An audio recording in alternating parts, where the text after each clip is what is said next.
The David Pakman Show at davidpakman.com. So we've been talking quite a bit over the last couple of years about measles outbreaks that have taken place in certain enclaves of the country and the world. We've seen it in these Christian communities in the northwest of the United States. We've seen it in sort of hipster, sort of salt of the earth communities in some places. We've seen it in certain religious enclaves in Japan. There are all sorts of different religious and non-religious anti-vaxxer enclaves which have at some point experienced a resurgence or an outbreak of measles. And there's a really unfortunate thing where you can now add to the list an ultra-Orthodox Jewish community in a New York suburb that is also experiencing a resurgence of measles. And what's really unfortunate about this is that it is one of these cases where the anti-vax movement, when we see it in a Christian enclave in Oregon or whatever, one of these faith-healing communities, we understand that in this particular case, there is an overlap with this Christian group, but anti-vax is not a Christian problem, and it doesn't big picture lead to people treating Christians poorly. The same applies to the kind of hipster salt of the earth stuff that we saw in, I don't remember if North Carolina was a Christian one or kind of a hipster one or whatever. You don't start seeing anti-Japanese sentiment when there is a Japanese anti-vaxxer community that has a measles outbreak. But unfortunately, in Spring Valley, New York, this anti-vax measles outbreak among ultra-Orthodox Jews, who of course are like the tiniest percentage of all Jews, is leading to just broader tensions between Orthodox Jews and the rest of the community, and it is fueling anti-Semitism. And of course, in all of these situations, Pat, most Japanese vaccinate, most Christians vaccinate, most hipsters vaccinate, most Jews vaccinate, but it is leading very specifically to escalated anti-Semitism in this particular New York suburb.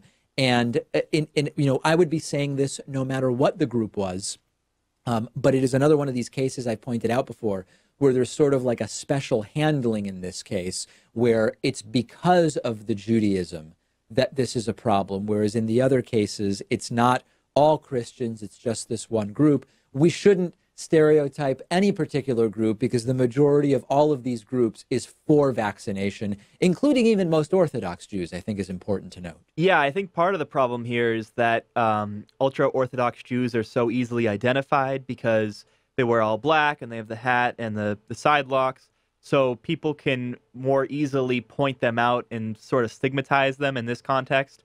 Whereas if you have someone who is a Christian and part of the anti-vaxxer community or Japanese and part of the anti-vaxxer community, there's no tell. Like, you wouldn't be able to know just by walking by them. They're not wearing anything that indicates that. So I think that's where part of the stigma comes from.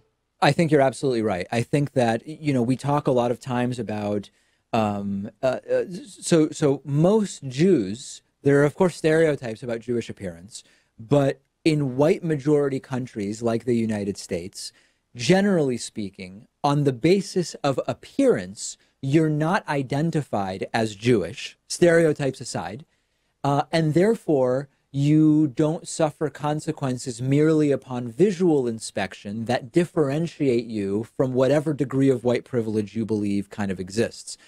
If you're a black person and you walk into a room, it doesn't matter whether or not you're wearing a yarmulke. It doesn't matter what your physical appearance is in terms of your clothing. You're immediately identified as black. And I think you're exactly spot on here, Pat, in pointing out that these other anti-vax groups are not visually identifiable as potentially anti-vax because they're just white Christians from Oregon or people from Japan or in that particular Japanese enclave.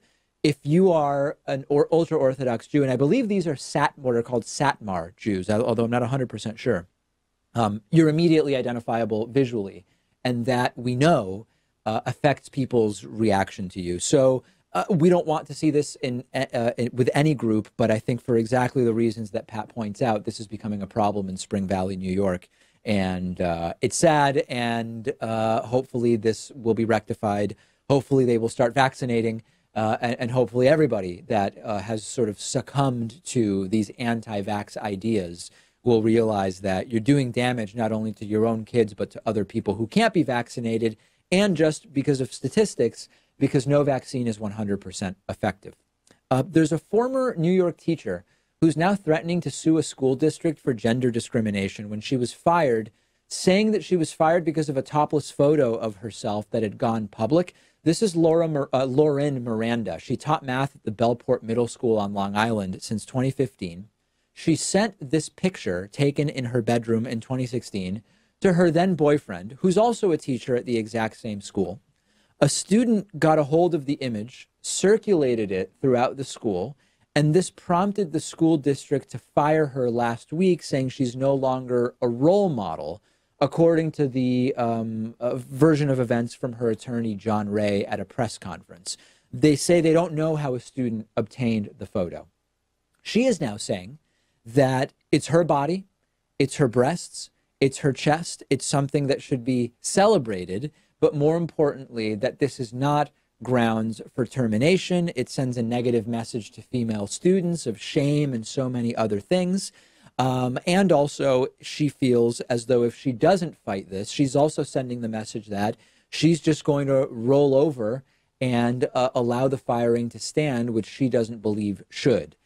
Now, there's a very interesting legal element here, Pat, which is that in the state of New York, women are allowed to be topless in public. There are places where women are not allowed to be topless in public, but there are others where the law makes no distinction between a man walking around with no shirt on and a woman walking around with no shirt on. And on that basis, she is claiming that she would have a gender discrimination case to be made. It's not any more illegal for her to be public with no shirt than for a man, and therefore a firing on this basis would be improper. And you know what?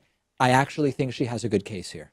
She absolutely does. And from a legal standpoint, I understand why you have to go that route. But, you know, these were private pictures that were never supposed to be sent out to the public, right? Her students were never supposed to see this. So even if it wasn't just a topless photo, let's say it was, you know, fully nude, her whole body, I think that would be no reason at all to terminate her. That wouldn't make sense either. And I think this is an issue that we're going to have to deal with more and more because, you know, we in our generation, we've been raised in the internet age. You know, there are photos of a lot of us out there that we don't want the general public to see, but maybe they were intended for a specific audience. Not me, of course, but, you know, other people. And this is going to happen more and more with teachers, with people in other professions. And I think we kind of have to decide now what the policy is going to be. And I hope it's one that's favorable to people who have taken these pictures, because that would set a weird precedent if it wasn't. I think you're making a good point, which is that what exactly are you punishing? Are you punishing that she was photographed nude? Are you punishing that as a woman, her chest is different than a male chest, even though in the eyes of the law in New York State, it is not? Or are you punishing her because she was potentially hacked? Now, again, we don't know how the picture got out. It's possible that her then boyfriend may have done something with the picture that he shouldn't have done. It doesn't really matter. The point is that if the picture was obtained or distributed inappropriately or in a way that constitutes bullying or harassment or whatever, it's also pretty problematic to hold her job hostage over that. So I don't know what ultimately is going to happen here. When I see a lawsuit that I think doesn't make sense, and that's a lot of the cartoonish lawsuits that we cover on the show, on the bonus show, I tell you, I actually think that she is right here in terms of the law, and I am interested and curious to see what ultimately happens here. Let's talk a little bit about panhandling. In the home city of the David Pakman Show, Northampton, Massachusetts, there have been a number of controversies related to panhandling. And generally speaking, the left-leaning city council and mayor have held that short of physical intimidation, panhandling is speech, it is protected by the First Amendment, and therefore, unless someone is being violent or intimidatory, you can't really have a policy that curbs panhandling. There is a case in Arkansas that has now come out on the basis of a federal district judge's decision on the same side, who ruled earlier this week that Arkansas's panhandling ban is unconstitutional, specifically in the town of Gilbert, on the basis that panhandling, short of any physical intimidation or something additional, is a form of speech and therefore protected by the First Amendment. And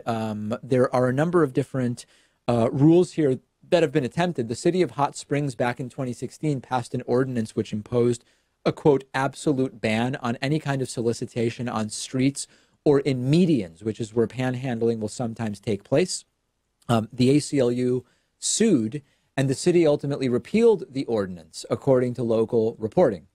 In 2017, the city passed a new version of the ordinance, which eliminated any reference specifically to panhandling, and instead said it's illegal for pedestrians or occupants of vehicles to physically interact while the engine was running on a public roadway. But it was still problematic language, according to Judge Robert Dawson, who said that physical interactions could convey all sorts of emotions: love, disgust, sympathy, other emotions. People everywhere regularly communicate in nonverbal ways, even without noticing it, instinctively, viscerally, and that this is a limitation on forms of communication that are under the First Amendment. And therefore, if you ban physical interaction between pedestrians and people in cars, there are free speech implications which cannot be allowed.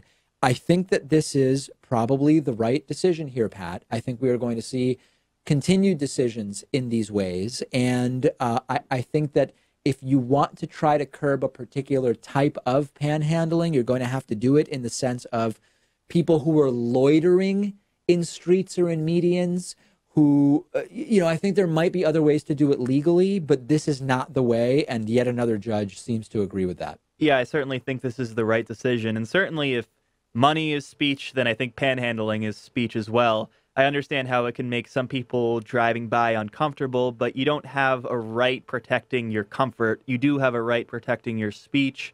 So I think this is definitely the right decision. It can't be intimidatory. It can't be like coercive. Like, I don't think it should be allowed for a panhandler to say, start washing your windshield without your permission. And then you're kind of in a position where you're forced into giving them money. But of course, that's not what's being addressed here. It's just people, amicably putting their hand out, asking for money, walking around with a sign. I don't have any problem against that. Yeah. And I think even the just washing someone's windshield, I agree that I don't like it. I think that it is an attempt to be coercive in a sense.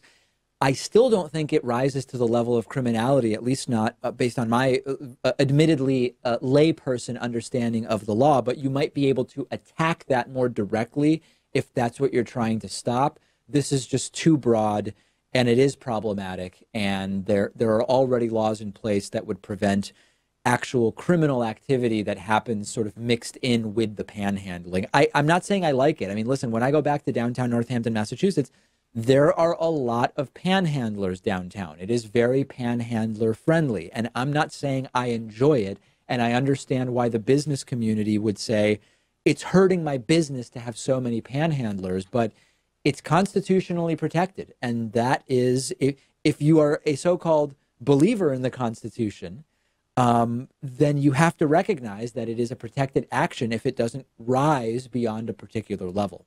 Send me your thoughts. What do you think about this? Depending on where people in our audience live, they may have a sort of more localized perspectives on this issue. I know that in San Francisco, it is an issue greater than in some other places. I experienced it myself, and again, didn't experience anything that was bothersome or intimidatory in any way, but more frequent than in some other places. Send me your thoughts. I would love to hear from you. That's it for today's bonus show. New bonus show coming up tomorrow. The David Pakman Show at davidpakman.com.